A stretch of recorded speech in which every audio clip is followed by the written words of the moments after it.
Hello good morning दोस्तों। Welcome back to New Good वे।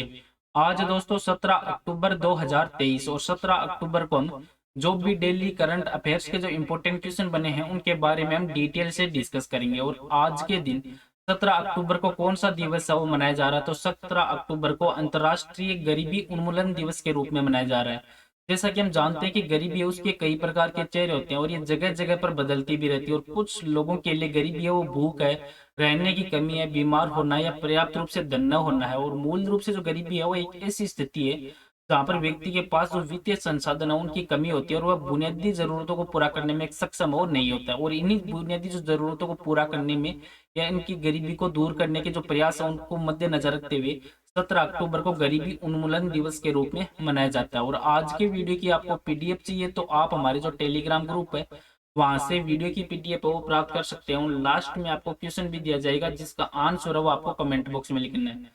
तो चलिए दोस्तों स्टार्ट करते हैं क्वेश्चन नंबर 1 से। और आज का वीडियो आपको अच्छा लगे तो चैनल को सब्सक्राइब और इसका बेल आइकन है वह जरूर प्रेस करें ताकि डेली के जो वीडियो अपलोड कर रहा हूं मैं उनका नोटिफिकेशन है वो आपको मिलता रहे। क्वेश्चन नंबर 1 है कि the book of life my dance with Buddha for success नामक पुस्तक है वो किसके द्वारा लिखी गई है।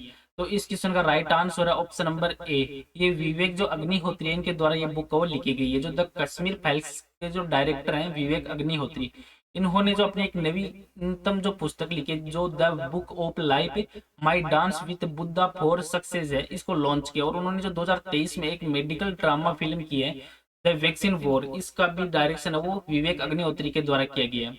और जो बलराम भार्गव वो उस पुस्तक के राइटर थे जिस पर यह फिल्म वो आधारित थी। और भार्गव की जो किताब है going viral making of Covaxin the inside story है, उन्होंने इस बुक में भी अपना पुस्तकों का जो अनुभव है उसका भी वर्णन वो किया गया है। और हाल ही में कौन सी पुस्तक है वो किसके द्वारा लिखी गई है उन पर एक नजर डाल लेते हैं कि शशि शेखर वेम्पति के द्वारा कलेक्टिव स्प्रिंट कंक्रीट एक्शन नामक की पुस्तक का विमोचन किया गया। ब्रिटिश अर्थशास्त्री मेघनाथ देसाई इन्होंने the poverty of political economics नामक की पुस्तक लिखी। सी रंगराजन के द्वारा forks in the road my days at RB and beyond, JP Nadda के द्वारा Modi shaping a global order in flux, Mansi Gulati के द्वारा miracle of a face yoga, Shane Watson के द्वारा विनिंग द इनर बैटल और मिशेल ओबामा के द्वारा the light we carry overcoming in uncertain times नामक की पुस्तक। और ब्रिटिश जो इतिहासकार है साइमन सेबाग इनके द्वारा लिखी गई है the world a family history नामक की पुस्तक। नेक्स्ट क्वेश्चन है क्वेश्चन नंबर 2 कि केंद्रीय मंत्रिमंडल ने किस राज्य में केंद्रीय जनजातीय विश्वविद्यालय की स्थापना को मंजूरी प्रदान की है। तो इस क्वेश्चन का राइट आंसर है ऑप्शन नंबर सी है तेलंगाना राज्य के। तो केंद्रीय मंत्रिमंडल है इन्होंने केंद्रीय विश्वविद्यालय अधिनियम 2009 है उसमें संशोधन के माध्यम से तेलंगाना है वहां पर एक केंद्रीय जनजातीय विश्वविद्यालय को स्थापित करने की एक मंजूरी प्रदान की। और तेलंगाना के जो मुलुगु जिले में समक्का सरक का केंद्रीय जनजातीय विश्वविद्यालय की स्थापना वो लगभग 900 करोड़ रुपए की फंडिंग के द्वारा इसकी की जाएगी। अब तेलंगाना राज्य है तो तेलंगाना राज्य भारत के आंध्र प्रदेश राज्य से अलग होकर भारत का 28वां राज्य बनाता है जिसको आप मैप में देख सकते हैं। और इसके पड़ोसी राज्य आंध्र प्रदेश, उड़ीसा, छत्तीसगढ़, कर्नाटक और महाराष्ट्र। और तेलंगाना शब्द का अर्थ है तेलुगु जो भाषी है उनकी भूमि। और तेलंगाना तो यहाँ के प्रेजेंट है मुख्यमंत्री के चंद्रशेखर राव और राज्यपाल है तमिलसाई सौंदरराजन। और तेलंगाना में टोटल जिले हैं 33। और तेलंगाना राज्य का गठन है वो 2 जून 2014 को हुआ था। और तेलंगाना की राजधानी है हैदराबाद। अब तेलंगाना में कौन कौन से वन्य जीव अभ्यारण्य है उन पर भी एक नजर डाल लेते हैं। किन्नर सानी वन्य जीव अभ्यारण्य तेलंगाना में, और एतुर नगरम वन्य जीव अभ्यारण्य, कवाल टाइगर रिजर्व, लांजा मुदुगु शिवराम वन्य जीव अभ्यारण्य, मंजीरा मगरमच्छ वन्य जीव अभ्यारण्य, नागार्जुन सागर श्री सेलम वन्य जीव अभ्यारण्य, पाखल वन्य जीव अभ्यारण्य, पोचारम वन्य जीव अभ्यारण्य और प्राणा हिता वन्य जीव अभ्यारण्य ये भी तेलंगाना के अंतर्गत है। नेक्स्ट क्वेश्चन है क्वेश्चन नंबर 3 कि विश्व खाद्य दिवस है ये प्रत्येक वर्ष किस दिन मनाया जाता है। तो इस क्वेश्चन का राइट आंसर है ऑप्शन नंबर डी, ये प्रत्येक वर्ष 16 अक्टूबर को विश्व खाद्य दिवस के रूप में मनाया जाता है। दुनिया में जैसे जैसे आबादी बढ़ रही है वैसे वैसे भूखमरी की समस्या भी बढ़ती जा रही है। और विश्व खाद्य दिवस को मनाने का उद्देश्य है कि दुनिया को भूखमरी से बचाना और कुपोषण को दूर करना। और ये दुनिया भर में लाखों लोगों के द्वारा सामना करनी की जाने वाली जो भोजन की कमी या कुपोषण की लगातार जो चुनौतियों को याद दिलाता है। और ये दिन और टिकाऊ कृषि जो पद्धति है समान भोजन वितरण और सभी के लिए एक पौष्टिक भोजन तक पहुंच की आवश्यकता पर भी जोर वो देता है। जैसे ऐसे में जो मनुष्य प्रजाति के लिए दिन है वो काफी महत्वपूर्ण भी माना जाता है। अक्टूबर मंथ है तो अक्टूबर मंथ में हाल ही में कौन से इंपॉर्टेंट दिवस मनाए गए उन पर एक नजर डाल लेते हैं कि 1 अक्टूबर 2023 को अंतर्राष्ट्रीय वृद्धजन दिवस, विश्व शाकाहारी दिवस और अंतर्राष्ट्रीय कॉफी दिवस के रूप में मनाया गया।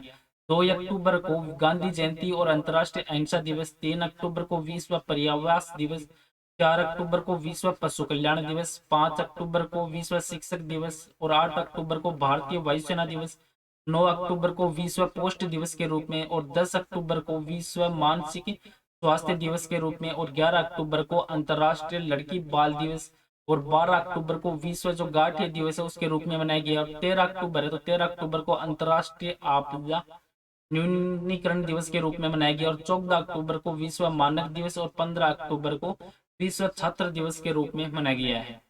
नेक्स्ट क्वेश्चन है क्वेश्चन नंबर 4 कि वनडे क्रिकेट इतिहास में 300 छक्के लगाने वाले पहले भारतीय बल्लेबाजों कौन बने हैं।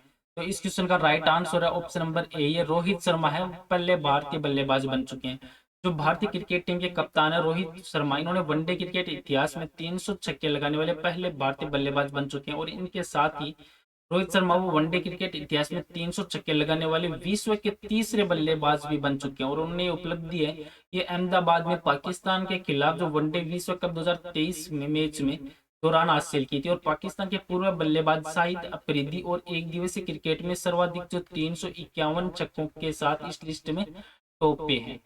अब स्पोर्ट्स से नेक्स्ट क्वेश्चन है क्वेश्चन नंबर 5 है कि इंग्लैंड क्रिकेट टीम के किस पूर्व कप्तान ने क्रिकेट से संन्यास लेने की घोषणा की है। तो इस क्वेश्चन का राइट आंसर है दोस्तों ये ऑप्शन नंबर बी, ये एलिस्टर कुक के द्वारा ये घोषणा की गई है। जो इंग्लैंड क्रिकेट टीम के पूर्व कप्तान है एलिस्टर कुक, इन्होंने हाल ही में क्रिकेट से संन्यास लेने की घोषणा की है। और ये अंतर्राष्ट्रीय स्तर पर उनकी लंबे समय से काउंटी टीम और एक्सेस दोनों में एक उल्लेखनीय करियर का भी अंत माना जा रहा है। और खेल पर जो कुक है उनका प्रभाव, उनके शानदार जो रन स्कोरिंग है इस क्रिकेट में इतिहास में अंकित भी किया गया है। और जो कुक है इन्होंने इससे पहले 2018 में अंतर्राष्ट्रीय क्रिकेट से संन्यास लिया था और उसने अपने पिछले शानदार विरासत को छोड़ के गए थे। उन्होंने अपने अंतर्राष्ट्रीय करियर के दौरान जो आश्चर्यजनक 12,472 टेस्ट रन बनाए, जिसमें वह सबसे ज्यादा रन बनाने वाले तो इंग्लैंड बल्लेबाज और टेस्ट इतिहास में 5वें सबसे ज्यादा बल्लेबाजों बन गए थे कुक ने। अब स्पोर्ट्स से संबंधित जो इंपॉर्टेंट बिंदु बनते हैं उन पर एक नजर डाल लेते हैं कि एशियन कबड्डी चैंपियनशिप 2023 फाइनल में ईरान को हराकर भारत ने खिताब जीता। पार्थ सालुंके यूथ वर्ल्ड तीरंदाजी चैंपियनशिप की रिकर्व कैटेगरी में गोल्ड जीतने वाले पहले भारतीय बने हैं। नीदरलैंड के पुरुषों ने दूसरा FIH हॉकी प्रो लीग का खिताब जीता। और अधव अर्जुन को बास्केटबॉल फेडरेशन ऑफ इंडिया का अध्यक्ष चुना गया है। बांग्लादेशी क्रिकेटर तमीम इकबाल ने संन्यास की घोषणा की है। और फीफा पुरुष फुटबॉल रैंकिंग में 100वें स्थान पर भारत पहुंचा है। दुबई में भारत की पहली महिला कबड्डी लीग उमा कोलकाता चैंपियन बनी। और दीक्षा डागर इन्होंने चेक लेडीज ओपन में दूसरा खिताब जीता है।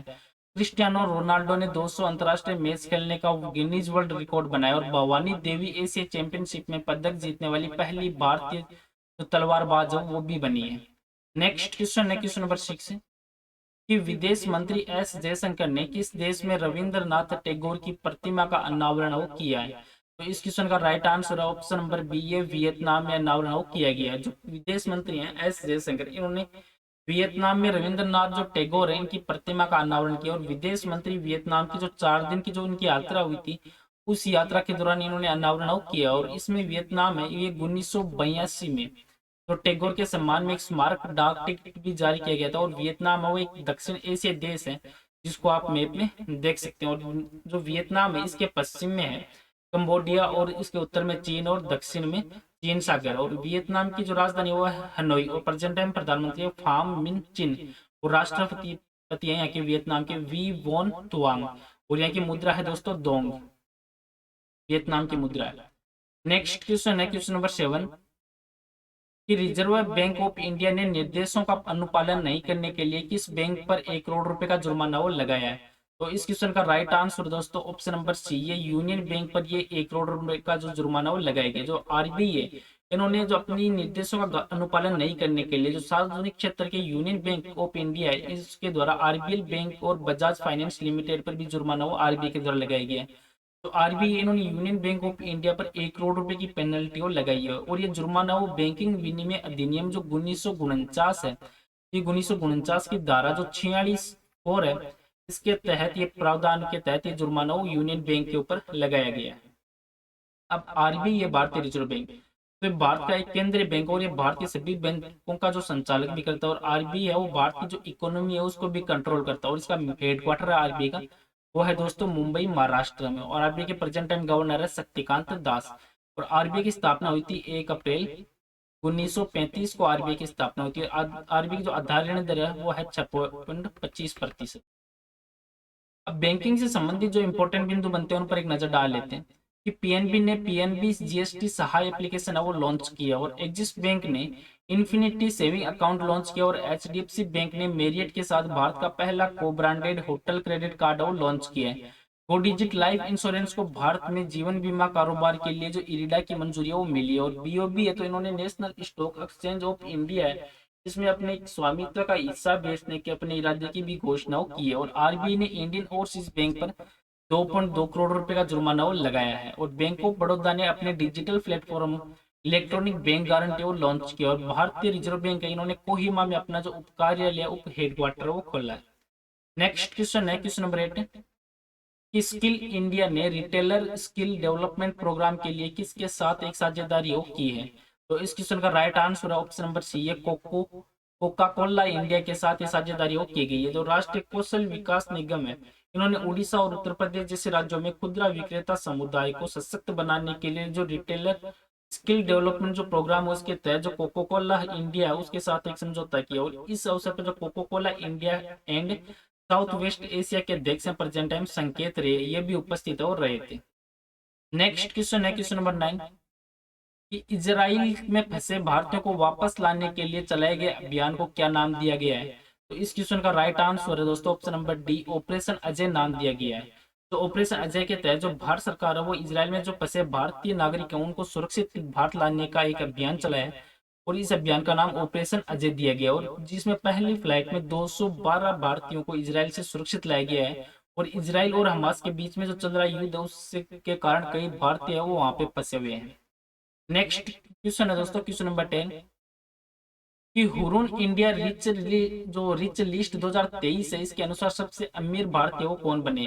तो इस क्वेश्चन का राइट आंसर है ऑप्शन नंबर बी, ये मुकेश अंबानी सबसे अमीर भारतीय बन चुके हैं। जो हुरून इंडिया रिच लिस्ट 2023 के अनुसार देखे तो मुकेश अंबानी इन्होंने गौतम अडानी को पीछे छोड़कर सबसे अमीर भारतीय बन गए। और इस अवधि के दौरान मुकेश अंबानी की संपत्ति है वो 2014 के अनुसार देखे तो ये 1,65,1,65,100 करोड़ रुपए से बढ़कर अब ये 8,08,0700 करोड़ रुपए वो हो चुकी है। और हुरून इंडिया और 360 जो वेल्थ ने 360 वन वेल्थ हुल्थ जो हुरून इंडिया रिच लिस्ट 2023 और जारी की। और अडानी की संपत्ति देखे तो अडानी की संपत्ति है 4,76,800 करोड़ रुपए की संपत्ति है जो दूसरे स्थान पे मुकेश अंबानी के बाद में गौतम अडानी।